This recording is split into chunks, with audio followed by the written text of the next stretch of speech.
Welcome to another episode of Do Hard Things. Today, I'm meeting with Joe Chung, who's the AWS. Actually, he joined AWS about 4 years ago as the enterprise strategist and evangelist. So it was November of 2016, about a month after I joined.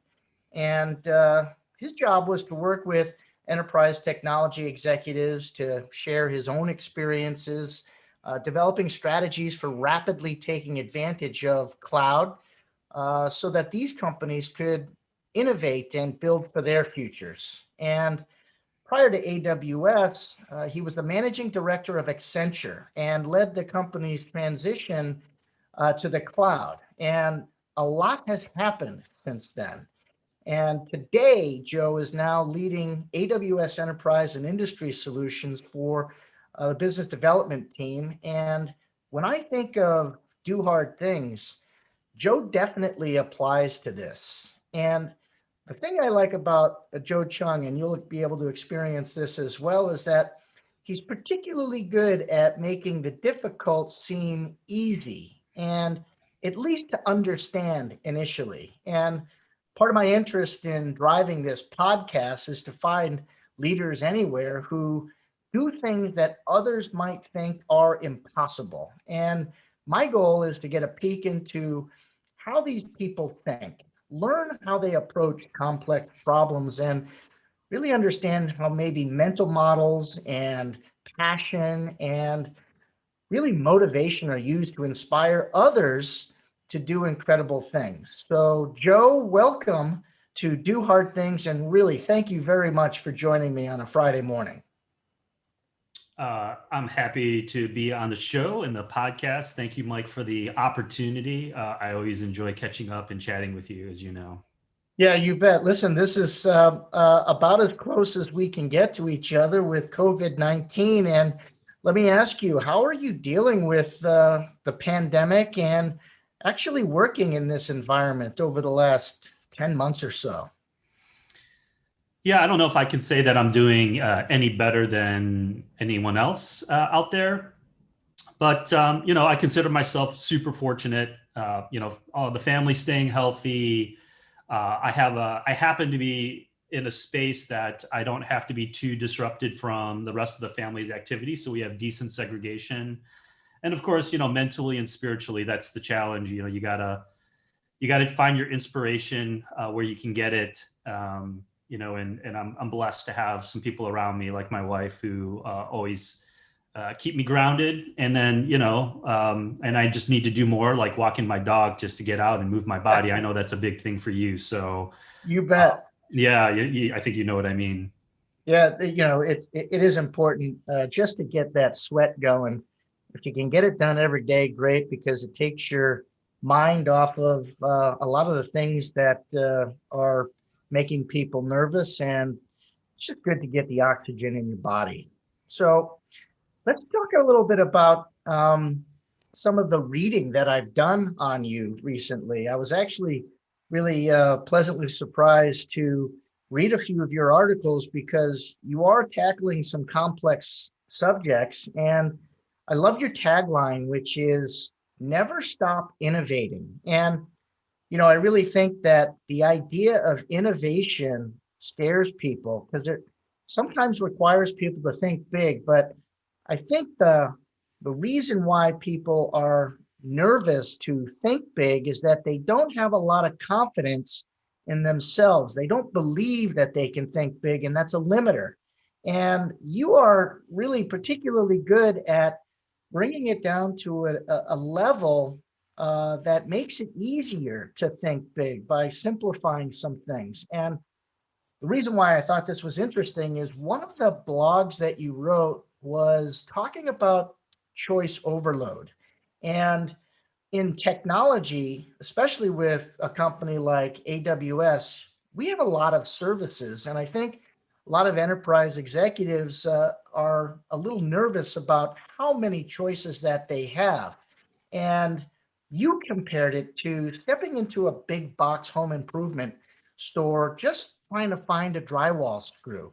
And you did this yourself. You looked in and you found that there's maybe 140 different variations of these screws, and even then there are still gaps. I'd love for you to kind of share me your thinking on that subject and walk us through your mental model. Yeah. Well, first of all, thank you for that call out. I can't say that I'm that smart. I have to try to dumb things down for Joe Chung to be able to understand them. So, yeah. So this is something I used to share a lot with customers because I've been in customer meetings, as I'm sure you have, where they say, listen, like AWS offers just way too much. It's just too much to comprehend.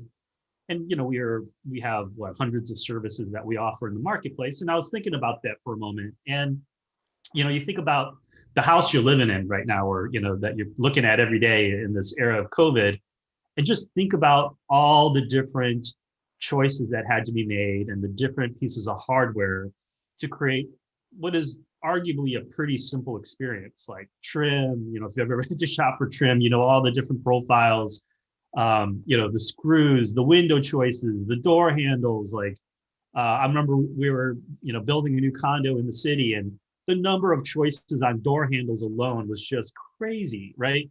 And this is just the physical world. And I think we're all living through this digital transformation where we're creating new experiences online, whether it's on the web, mobile, and who knows what's going to happen with AR and VR.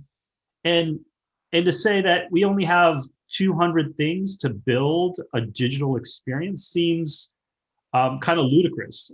You shared that analogy. When you walk into a big box store, just imagine looking for a bolt or a drywall screw. If you're like me, you spent 30 minutes in the aisle, pulling up different drawers trying to find the thing that you're looking for. So I find it odd that people complain about too many digital things when in our day-to-day physical world there are oodles. Like, I mean, just open a McMaster car catalog, which is a catalog for just hardware alone, Yeah. springs and washers and screws and all these kinds of things. And we have no problem navigating that world. And so, to me, I think the way that I phrased it was too many or actually too little, Well, you know what I Joe, mean? that's incredible analogy, because I actually hadn't even thought of it that way.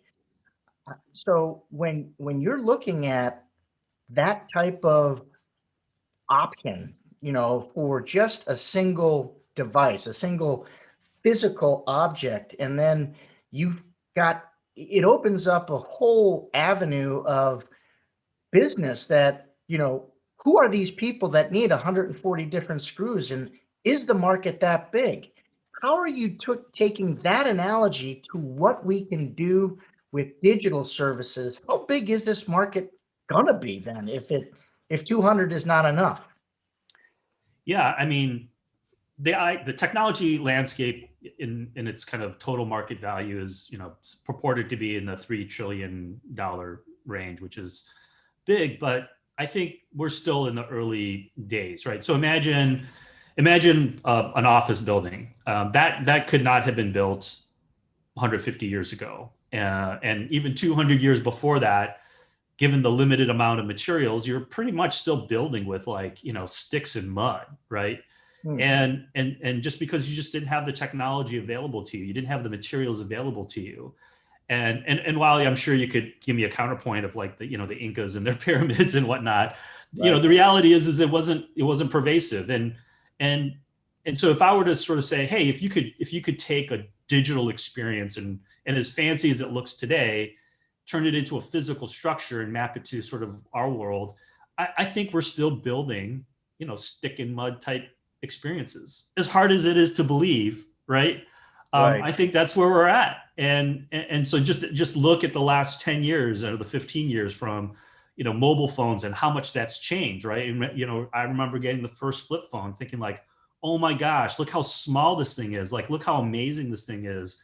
And so, to me, the reason why I think mental models are powerful is it can create the opportunity to reframe in our brains, kind of what needs to happen. And so if you think we're at the cutting edge, then it's going to potentially cap your ability to want to think bigger and be more creative. So, Joe, tell me what you mean by mental model. I don't know that everybody understands it maybe the way that you think about it.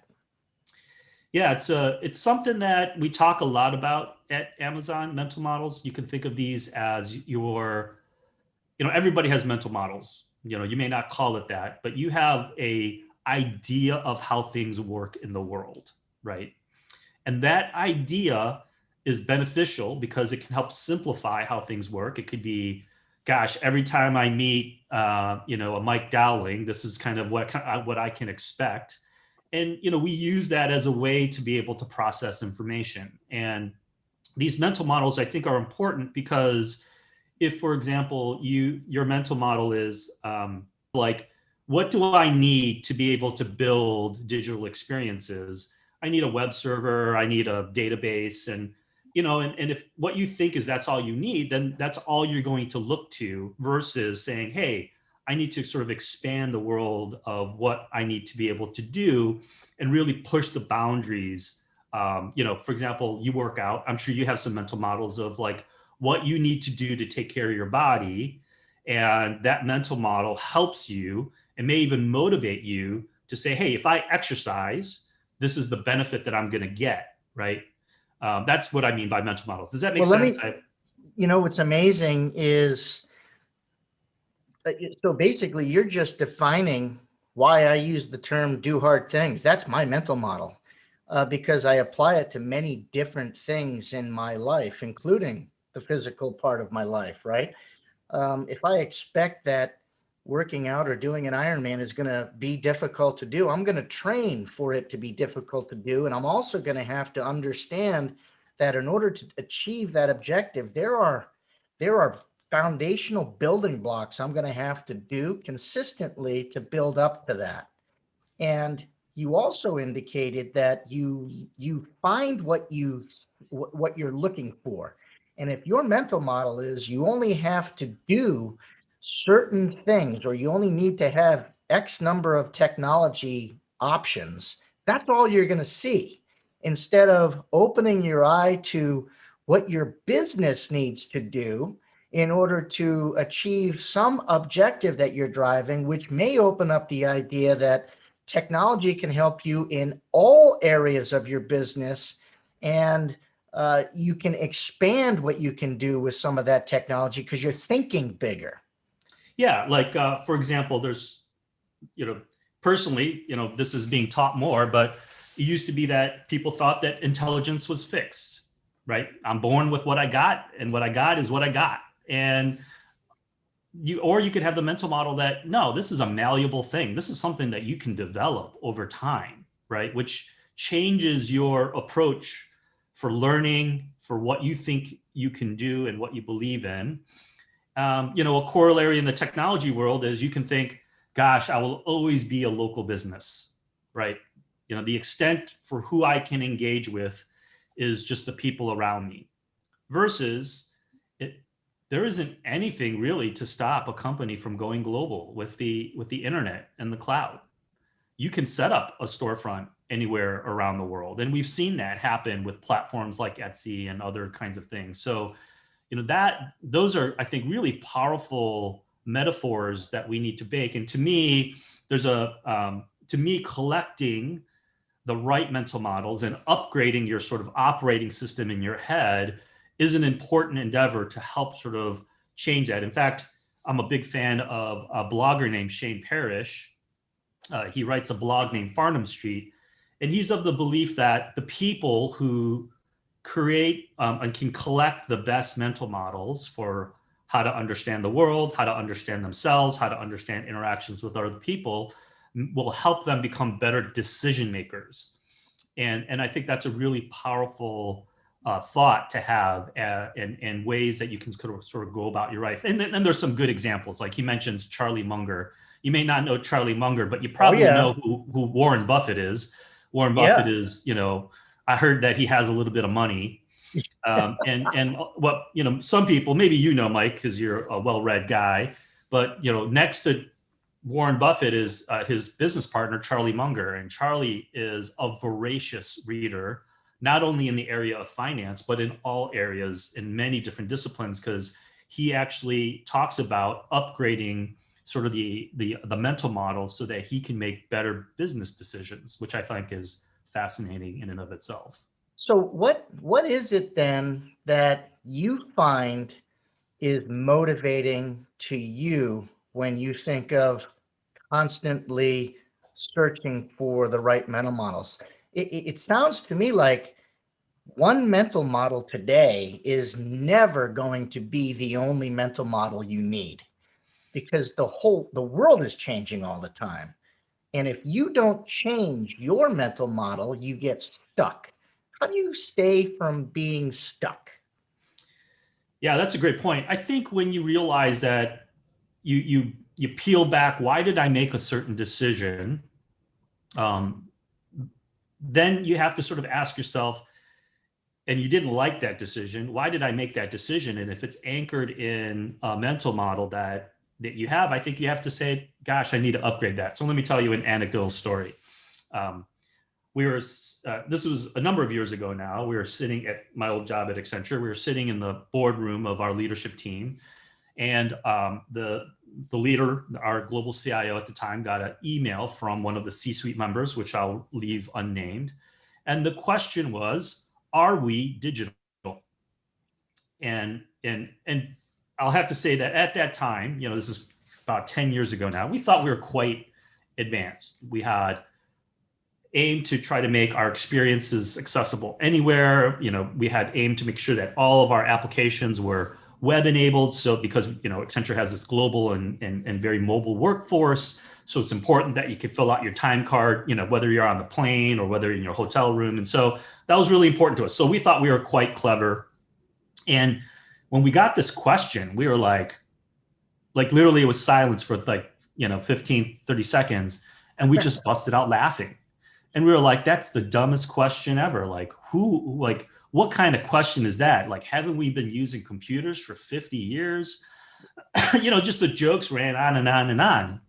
And that question haunts me even almost to this day, because it was a very good question, because it challenged whether we really were digital or not. And I know it's a really squishy term. I'm sure you have a different version of it than I do, but I think it does capture this change that is happening in our world around how we're conducting commerce, what experiences look like, the digital physical blur. And my mental model was out of date. It was out of date. And I've been struggling and challenged to try to find a better one, because listen, if somebody came and said, hey, you should be doing more mobile, we would have said, why? We have web browsers. Right. You know what I mean? Right. Well, good Lord, imagine how things might have been even more different if people had anticipated something like this pandemic that had happened, where because they're thinking big and they're looking at ways to become more digital, they would have invested in solutions that would allow people to take advantage of technology instead of force them to have to take advantage of technology. And the way that they could have eased into something like this pandemic where people had to work from home might not have been such a dramatic effect on them. But the other piece is sometimes you're forced to change your mental model, and it's the people that are willing to go and do the thing they need to do to be uncomfortable, to change the way that they're approaching a complex problem. I mean, those are where the leaders are. Those are the people that are willing to roll up their sleeves and do the hard work to feel that pain for a while until they don't feel that pain anymore, and understand maybe this mental model is the right way for me to go. Because what else are you going to do? You either don't change and you just stop existing, or you embrace the pain and go forward, even though you're scared. And that's what's awesome. That's why I love the idea of a mental model, because you're the only limiter to your success. And I always love the idea of people who say that nothing is impossible, right? People just haven't figured out a way to do it yet. Everything that has been done that had never been done before was considered impossible. And I'm just totally amazed at the way that we're able to overcome that with just some positive thoughts. So just between you and me, Joe, what is it that you do to motivate yourself? How do you think about your future, and what is it that drives you to get up every day and be passionate about the things that you do?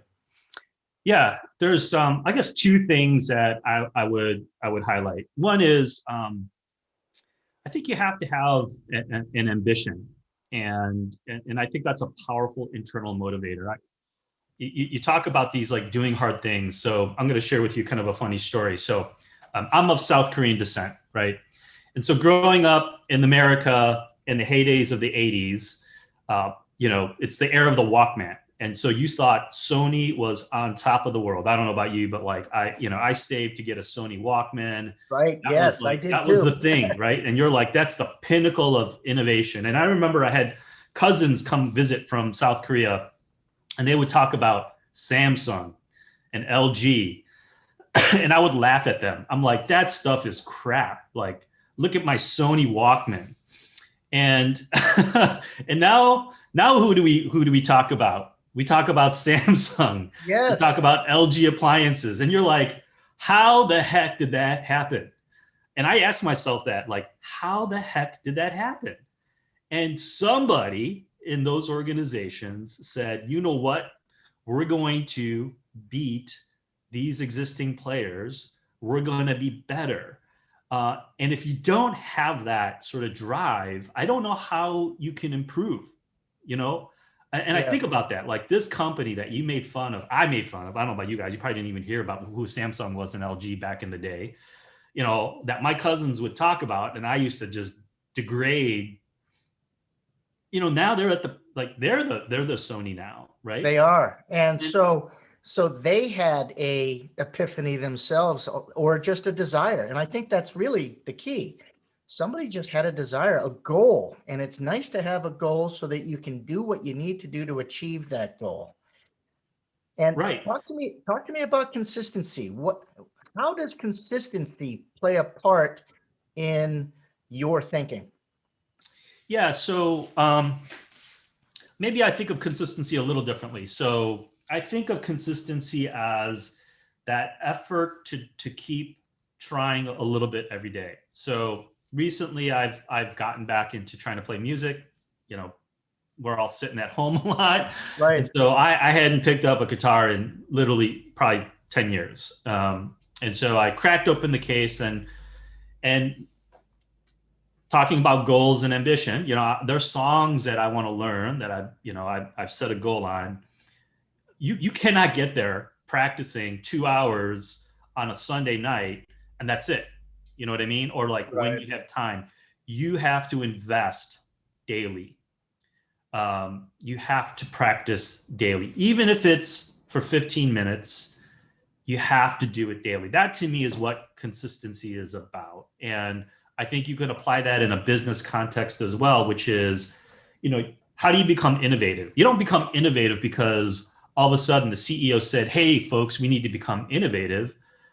As you know, here at Amazon, we strive to be innovative every day, every moment. You know what I mean? I think I don't know if that answers your question, but that to me is what consistency is about. Joe, I think, first off, I love the way that you're thinking, because it really does line up with the way that I'm thinking. You have to practice. You want to do something every day. It's the same as, sweating every day. It's the same as what you need to do in order to achieve some objective, like, running an Ironman and actually complete it. There's 12 hours on average of the most pain that you're probably going to imagine. And in order to do that, it requires daily activity so that you can build up the foundation to do that. And you can liken it to being a musician. What's funny is people often want to be the person that can play the guitar at a party, or, have the ability to play the piano. And yet they don't do the work that's necessary. So do they really want to do that, or would they like to do that? And that's the difference. It's, would you like to do it, or do you have to do it because you're compelled? And that, I think, is the key to motivation. It's that reservoir of passion that you have. And the passion is what drives maybe a little bit more than ambition. It might even be obsession. And I think the obsession is to achieve something that you have set in your mind as a goal. Am I making sense with you on that, Joe? Yeah, for sure. How do you eat an elephant? You eat it one bite at a time. And I think a lot of people will, including myself, I can't say that I'm perfect at this. There have been moments in my life where I will analyze, should I start with the leg? Should I start with the trunk? And you spend days and weeks trying to figure out how you're going to do this thing. And here's the other, gal next to me, and she started day one munching away and, has 25% of the elephant taken down, So let me ask this question, because it really interests me, because when you're looking at an elephant, so let's just use that as the analogy. What represents the elephant in your mind? Whatever it is, it's an impressive feat. And a lot of people are afraid of it. You get scared. First off, do you ever get afraid to take on a job or tackle something really big, even have the audacity to think about doing it, let alone do it? And how do you overcome that fear if you do have that fear? Yeah, I mean, if I go back to the job that I have, I mentioned this $3 trillion technology market. And, at least the view of the world that I think about is roughly, I don't know, I think according to Gartner, 600 billion is spent on quote unquote software and applications. And I'm sure it's bigger than that, but that's the number that we work off of. And you're like, gosh, that's huge, right? Because, some people, and I think Andy Jassy, our CEO, has mentioned this, that some people say, wow, that AWS is so big, but is it really, or is any of the players in this space big when the market opportunity is 3 trillion, yet alone, $600 billion? That's a lot of pie for a lot of people to kind of go after. And so, the question is if that's the elephant, if that's the pie, how do you do that? And, and if you look at sort of our position and our view of the world, it's still a fraction of that. And I think it's the same for Amazon.com. A lot of people are like, gosh, Amazon's so big, but is it really? Yes, it looks big. And when you just look at the pure number, but when you look at the retail market, it's still a fraction of the total retail market. So can you really say that we're really that big as some people might think we are? And so my job is to figure out how to break that down. And what I've been trying to do is break it down. Hey, there are certain kinds of companies, financial services companies, there are manufacturing companies, and they all have different needs. And they all have, like what we're talking about, a desire to change. Because, living through COVID, I think we've all seen those companies that are doing it well, and maybe those companies that are not doing it so well. And so I feel like, what I'm trying to drive is to connect, working back from those customer needs, and say, hey, what can we offer to those customers to help support those ambitions so that they can be successful in what they're trying to do and meet their goals and their passions. And then I'll close with this particular, this statement that I'm making, that, and the other thing that we just try to do is make it easy for them, right? I think sometimes we make it too hard for our customers. We present sort of, we talk about being overwhelmed. And even though I think, we don't have enough, part of it is, we lack the mental model for how to engage with those things. Like you and I know what a screw is, and you and I probably know what different screws do. And so we automatically know what to hone in on, right? So we don't think about 140 screws. We think about one, because we have a need and we know what that one thing is that we need. So we can filter out all of that. And so the question is how do I present our services in a way where there's a language that our customers can use so that they can filter out all the things that are there to the one thing that they want. Like Amazon.com works. It's got millions of products. Why does it work? Because I'm looking for a guitar stand. And I know exactly what kind of guitar stand is, even though I know there are probably hundreds of guitar stands out there.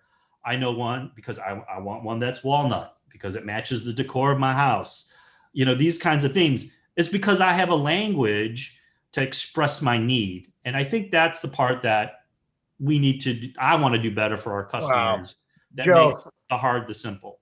this is pretty amazing because first off, every conversation I have with you, um, I come away with this epiphany. Man, this guy really has an ability to simplify things. First off, even looking at the the size of the technology market is one thing, but even being able to identify our place in that enormous universe of opportunity, it just excites the heck out of me because it really can be pretty amazing, pretty big, and we've just barely scratched the surface. But you're also identifying that a lot of people are thinking of things in such a small, myopic way instead of what really is possible. I love the way that you're just bringing it back down into real world scenarios. And I find that those are the conversations that I really feel like we need to be having instead of technical conversations and product conversations. What we need to be having is big sky ideation and what could be types of conversations. And so I love what you're doing to make things elegantly simple. And how are you doing this simplification? How are you making it simple to do something as simple as what somebody thinks of a sales play? What is your view, maybe, of a sales play that could help make this story or this transition more understandable by the average consumer? Yeah, I mean, it's really about how do we present our services. And as you know, one of our top leadership principles is around customer obsession.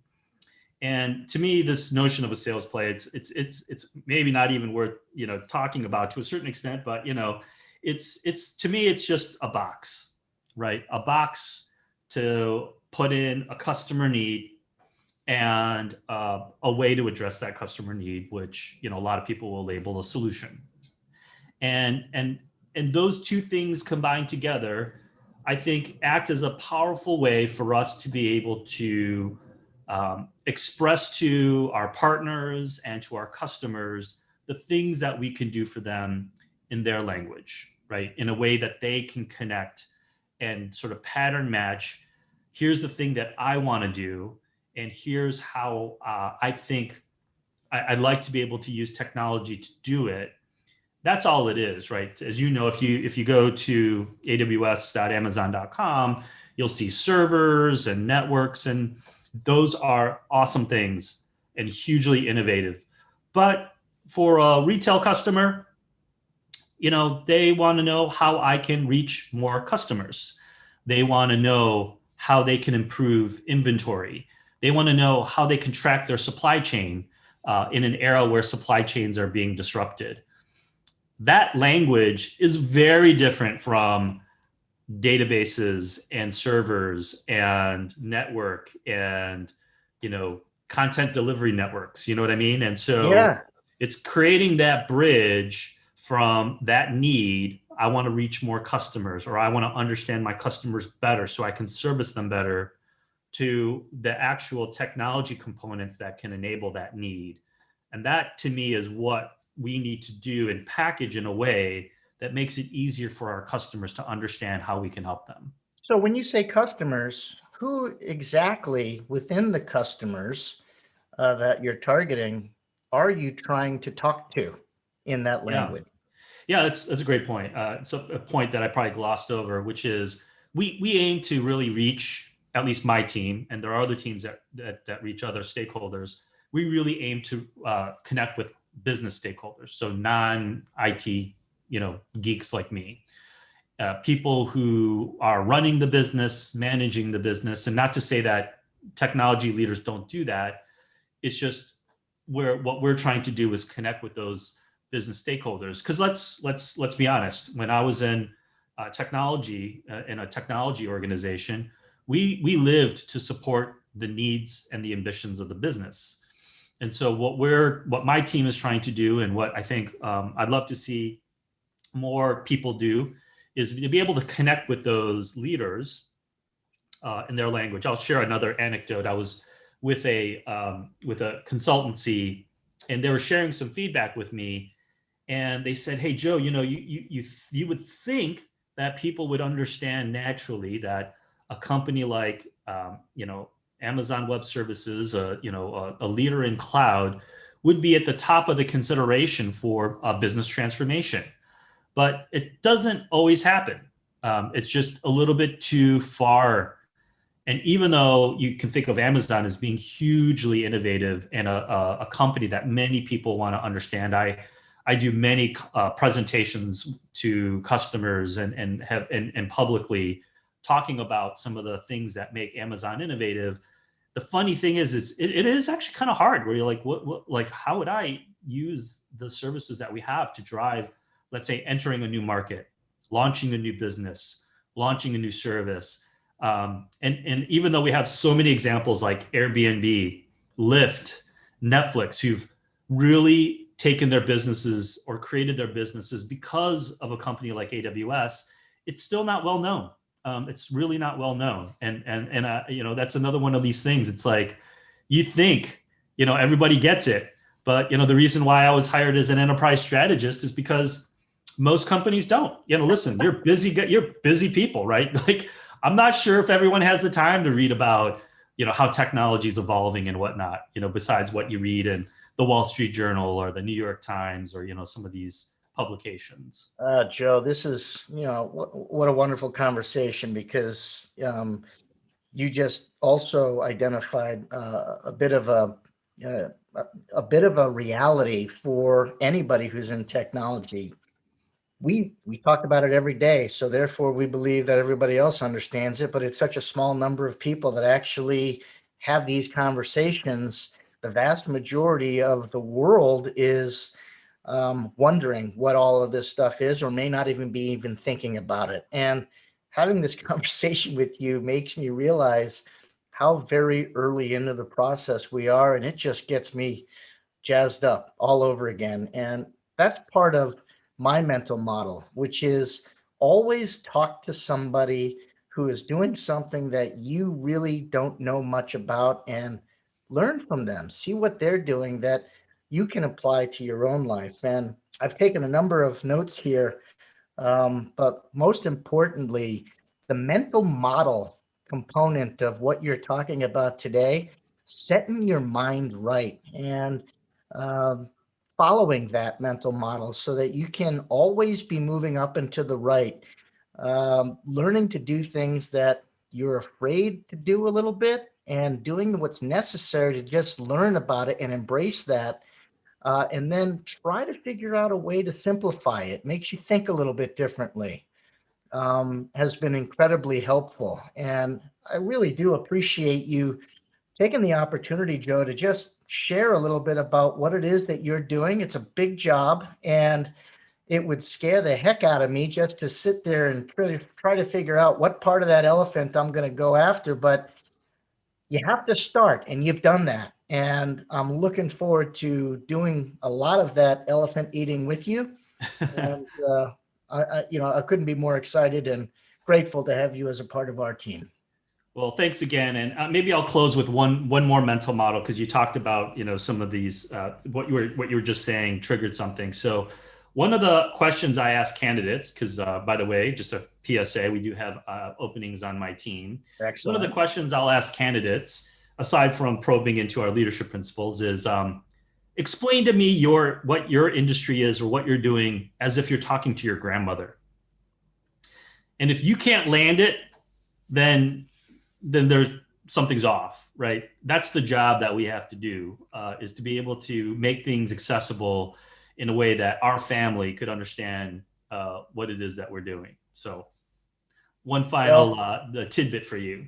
That's awesome. I really appreciate that. I am hopeful that you are going to enjoy a safe and glorious holidays. And I'm looking forward to dusting off 2020 and moving into 2021. And I'm certainly glad that I'm going to be able to do it with you. Have a great holiday, bud. You too. Thanks, Mike. Appreciate All the right, time. we'll see you around. Chip, All I think right. we're done, buddy.